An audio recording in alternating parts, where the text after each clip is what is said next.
चांद ऐसन चमकेली बेटी पापा के हो महलिया हो पापा के हो महलिया। चांद ऐसन चमकेली बेटी भैया के हो महलिया हो भैया के हो महलिया। घरवा के रहलू हो बेटी तू लक्ष्मीनिया हो तू लक्ष्मीनिया। पापा जी के रहलू ये बेटी सिरा के हो पगड़िया।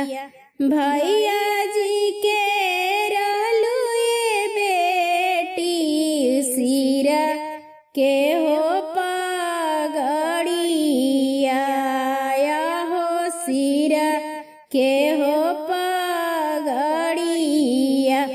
माड़ो में बैठा के हो पापा कैले कन्या हो दनवाया हो कैले कन्या हो दनवा।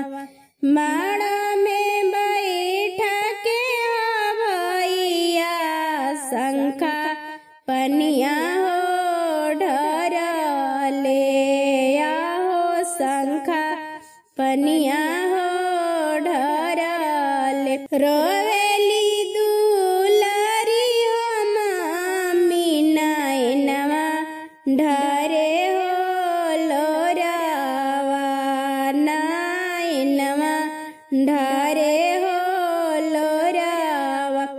रोवेली सुंदर भाभी नैनवा ढरे हो लोरावा नैनवा ढरे हो लोरावा।